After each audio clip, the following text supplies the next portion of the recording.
दारू माफियांवर उत्पादन शुल्काची मोठी धाड. जिल्हाभरात धडक कारवाई. 84 जणांवर गुन्हे. 52 लाखांचा मुद्देमाल जप्त. सोलापूर जिल्हा परिषद व पंचायत समिती निवडणूक 2026च्या पार्श्वभूमीवर राज्य उत्पादन शुल्क विभागाने अवैध मद्य व्यवसाय करणाऱ्यांविरोधात निर्णायक आणि व्यापक कारवाई करत जिल्हाभरात खळबळ उडवून दिली आहे. दिनांक 16 जानेवारी ते 28 जानेवारी 2026 या कालावधीत राबविण्यात आलेल्या संयुक्त धडक मोहिमेत 83 गुन्हे दाखल करण्यात आले असून 84 आरोपींवर कारवाई करण्यात आली आहे. या कारवाईत तब्बल 52,19,102 रुपयांचा मुद्देमाल जप्त करण्यात आला आहे. ही मोहीम माननीय श्री सागर धोमकर, विभागीय उपायुक्त पुणे विभाग यांच्या निर्देशानुसार तसेच श्रीमती भाग्यश्री पंकज जाधव, अधीक्षक राज्य उत्पादन शुल्क सोलापूर यांच्या नेतृत्वाखाली राबवण्यात आली. यावेळी प्राध्यापक उप-अधीक्षक जे.एन. पाटील यांचे मार्गदर्शन लाभले.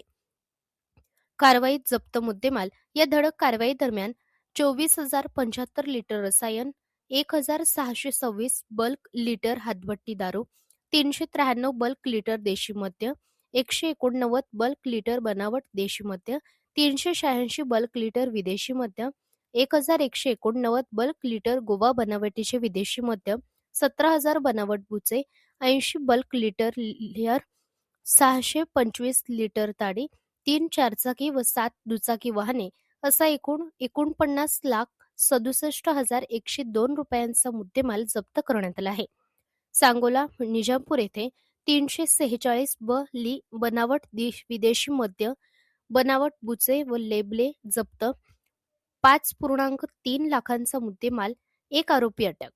सोलापूर शहर जुना विडी घरकुल परिसर येथे गोवा बनावटीचे 560 ली विदेशी मद्य व दुचाकीसह 9.22 लाखांचा मुद्देमाल. 3 आरोपी अटकेत. मोहोळ आष्टी येथे 189 ली बनावट देशी मद्य जप्त.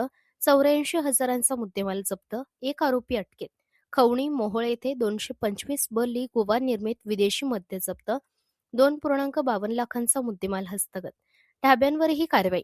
या कालावधीत अवैध मद्य विक्री व मद्यपानास परवानगी देणाऱ्या 8 धाब्यांवर गुन्हे दाखल करत 24 आरोपींवर कारवाई करण्यात आली आहे. आचारसंहितेच्या पार्श्वभूमीवर जिल्ह्यात विशेष पथके नियुक्ती करण्यात आली असून अवैध मद्य निर्मिती, विक्री व वाहतुकीविरोधात ही मोहीम आणखी तीव्र केली जाणार असल्याचे अधीक्षक भाग्यश्री जाधव यांनी स्पष्ट केले आहे.